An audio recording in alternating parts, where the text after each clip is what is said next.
আপনি কি জানেন, অনেক মানুষ এমন পাপ করে যেটাকে সে নিজেই পাপ বলে মনে করে না। সে ভাবে এটা তো সবাই করে, এতে আর কি এমন হলো। কিন্তু শাস্ত্রে বলে কিছু পাপ নীরব হয়, কিন্তু তাদের ফল নীরব থাকে না। আজকের ভিডিওতে আমরা জানব কোন কোন কাজ মানুষকে নিজের অজান্তেই নরকের দিকে নিয়ে যায়। ভিডিওটা শেষ পর্যন্ত শুনুন। নরক মানে শুধু আগুন বা শাস্তি নয়, নরক মানে নিজের কাজের মুখোমুখি হওয়া। হিন্দু শাস্ত্রে বলা হয়েছে মানুষের কর্মই তার পথ ঠিক করে। প্রশ্ন হলো, আমরা কি আমাদের কাজগুলো ঠিকভাবে বুঝে করছি? নীরব পাপগুলো যেগুলো আমরা হালকাভাবে নিই। 1. জেনেও অন্যায় করা। যখন আমরা জানি যে এটা ঠিক নয়, তবুও করি। শাস্ত্রে বলা হয়েছে এই জায়গাটাতেই পাপ শুরু হয়। 2. মিথ্যাকে অভ্যাস বানানো। একটা ছোট মিথ্যে, তারপর আরেকটা। একসময় সত্যটা নিজের কাছেই অস্পষ্ট হয়ে যায়। 3. কৃতজ্ঞতা, উপকার ভুলে যাওয়া। যে মানুষ সময়ে সাহায্য পেয়েছে কিন্তু সময় এলে মুখ ফিরিয়ে নিয়েছে, শাস্ত্রে একে খুব গুরুতর বলা হয়েছে। 4. অনুভূতি নিয়ে খেলা। কাউকে কথা দিয়ে কষ্ট দেওয়া, মানসিকভাবে আঘাত করা, এগুলো রক্ত না ঝরালেও গভীর ক্ষত তৈরি করে। 5. অহংকার, আমি ঠিক বাকিরা ভুল। এই ভাবনাটা খুব ধীরে আসে, কিন্তু এটাই মানুষকে নিজের ভুল দেখতে দেয় না। আপনি খেয়াল করেছেন কি, এই পাপগুলোর বেশিরভাগই খুব সাধারণ।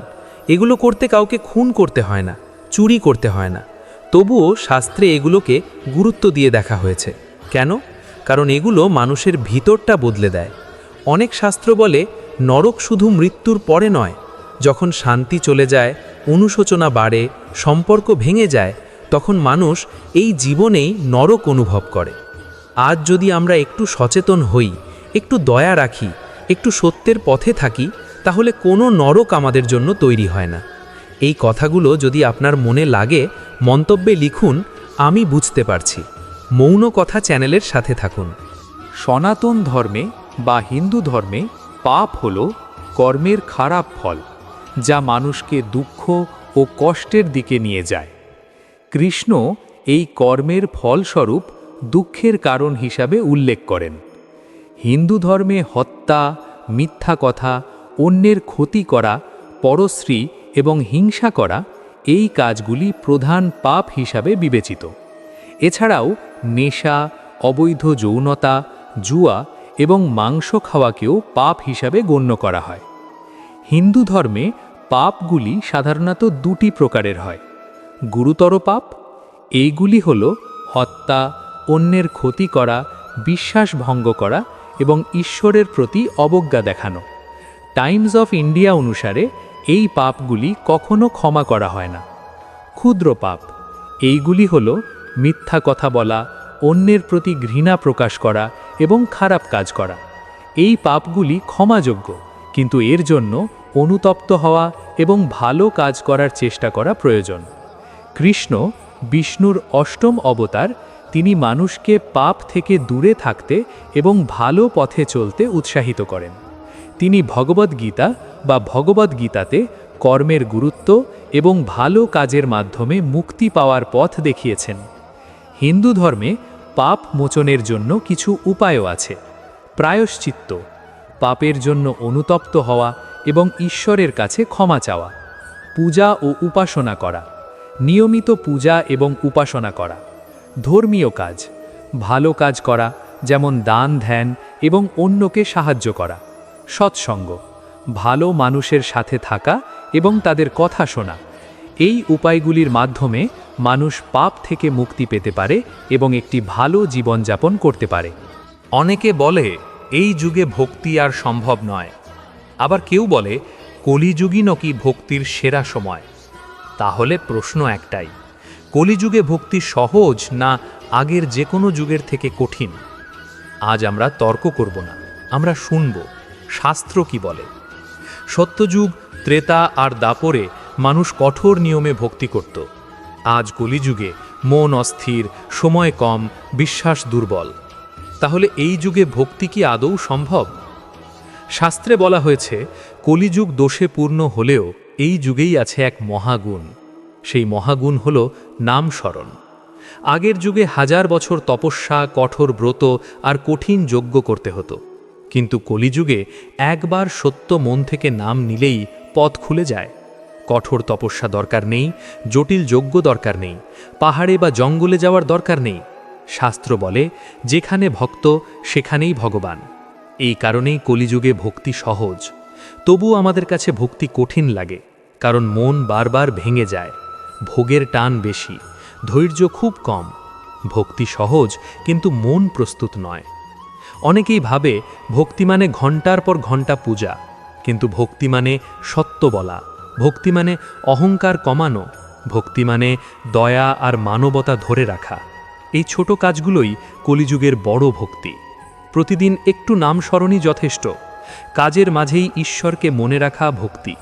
অন্যায় দেখেও চুপ না থাকা ভক্তি। শাস্ত্র বলে, কলিযুগে ভক্তি হৃদয় হয়, দেখানোর জন্য নয়। কলিযুগে ভক্তি একসাথে সহজও কঠিনও। সহজ কারণ ঈশ্বর খুব কাছে, কঠিন কারণ আমরা নিজেরাই দূরে সরে যাই। আজ যদি একটু চেষ্টা করি, একটু বিশ্বাস রাখি, তাহলে এই কলিযুগেই মুক্তি সম্ভব। আমরা মন্দিরে যাই, তীর্থে যাই, হাজার হাজার টাকা খরচ করি, তবুও মনে শান্তি আসে না। তাহলে প্রশ্নটা খুব সাধারণ, ভগবান কি সত্যিই বাইরে, নাকি আমরা ভুল জায়গায় খুঁজছি? এই কথা কোনো ধর্মীয় তর্ক নয়, এই কথা নিজেকে খুঁজে পাওয়ার চেষ্টা।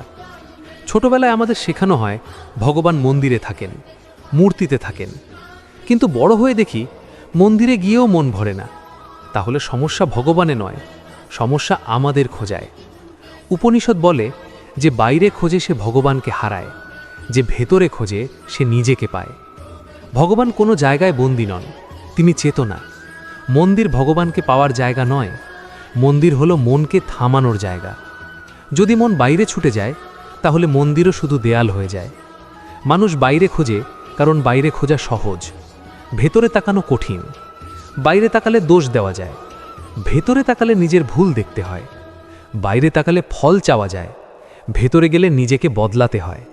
ভগবান ভেতরে মানে বিবেক, ভগবান ভেতরে মানে দয়া, ভগবান ভেতরে মানে সত্য, ভগবান ভেতরে মানে শান্তি। যখন তুমি অন্যায় করো আর ভেতরটা অশান্ত হয়ে ওঠে, ওটাই ভগবানের কণ্ঠ। গীতায় শ্রীকৃষ্ণ বলেন, আমি সব জীবের হৃদয়ে অবস্থান করি। যে মানুষ ভেতরের কণ্ঠ শোনে, সে বাইরে ভগবান খুঁজতে যায় না। ভগবান শুধু বাইরে নন, ভগবান শুধু ভেতরেও নন। ভগবান আছেন যেখানে সত্য আছে। আজ যদি তুমি একটু থামো, একটু নিজেকে শোনো, তাহলে বুঝবে ভগবান কখনো দূরে ছিলেন না।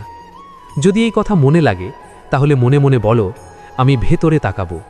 মৌন কথা চ্যানেলের সাথে থাকুন।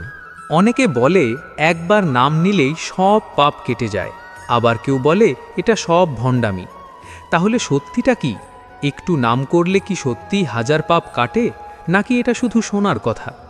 এই কথা ভয় দেখানোর জন্য নয়, এই কথা তর্ক করার জন্য নয়, এই কথা বুঝে নেওয়ার জন্য। হিন্দু ধর্মে নামস্মরণকে অনেক বড় শক্তি বলা হয়েছে, কিন্তু সমস্যা শুরু হয় অন্য জায়গায়। আমরা নামকে বানিয়ে ফেলেছি একটা ছাড়পত্র, যেন নাম নিলেই যা খুশি করা যায়। শাস্ত্র কিন্তু এমন কথা বলে না। গরুর পুরাণে বলা হয়েছে, ভগবানের নাম অন্ধকার ঘরেও আলো জ্বালায়, কিন্তু আলো জ্বালাতে হলে চোখ খুঁজে থাকতে হয়। নাম শুধু শব্দ নয়, নাম মানে স্মরণ। নাম পাপ মুছে দেয় না, নাম পাপ করার ইচ্ছা কমিয়ে দেয়। যখন মন থেকে নাম আসে, তখন লজ্জা আসে, অনুতাপ আসে, নিজেকে বদলানোর ইচ্ছা আসে। এইটাই নামের আসল ফল। কিন্তু নাম কাজ করে না যদি মন না বদলায়, নাম কাজ করে না যদি অন্যায় ছাড়া না যায়, নাম কাজ করে না যদি অহংকার থেকেই যায়। তখন নাম শুধু শব্দ হয়ে থাকে। শাস্ত্র বলে, ভগবানকে ঠকানো যায় না। গীতায় শ্রীকৃষ্ণ বলেন, যে আমাকে সত্য মন থেকে স্মরণ করে, আমি তার দায়িত্ব নিই। সত্য মন মানে ভান নয়, সত্য মন মানে ভয় নয়, সত্য মন মানে কোনো চুক্তি নয়। একটু নাম করলে হাজার পাপ কাটে, এই কথা অর্ধেক সত্য। পুরো সত্য হলো, নাম নিলে ভুল করার সাহস কমে যায়, আর ভুল করলে ফিরে আসার পথ পাওয়া যায়। আজ যদি তুমি সত্য মন থেকে একবার নাম নাও, হয়তো আজই একটা পাপ কমবে। যদি এই কথা মনে লাগে, তাহলে মনে মনে বলো, আমি নামের মানে বুঝছি। মৌন কথা চ্যানেলের সাথে থাকুন। মানুষ শান্তি খোঁজে বাইরে, অথচ অশান্তির উৎস বহন করে নিজের ভেতরে। চিন্তা বাড়ে, কারণ মানুষ যা নেই তা নিয়ে ব্যস্ত থাকে। কষ্ট বাড়ে, কারণ মানুষ যা আছে তা বুঝে উঠতে পারে না। যে মন নিজের অবস্থান ভুলে যায়, সে মনই সবচেয়ে বেশি অস্থির হয়। শান্তি কোনো পরিস্থিতির দান নয়। শান্তি আসে তখনই যখন মানুষ বুঝতে শেখে সব কিছু তার নিয়ন্ত্রণে থাকার প্রয়োজন নেই। নিয়ন্ত্রণের এই ভুল চেষ্টাই মানুষকে ক্লান্ত করে তোলে। নমস্কার বন্ধুরা, আজ আমরা কথা বলবো মানসিক শান্তি নিয়ে। কি করলে মন স্থির হয়, কি করলে চিন্তা কমে, আর কিভাবে জীবনের টানাপোড়েনের মাঝেও নিজের ভেতরের ভারসাম্য বজায় রাখা যায়। প্রথমেই একটি সত্য বুঝে নেওয়া দরকার।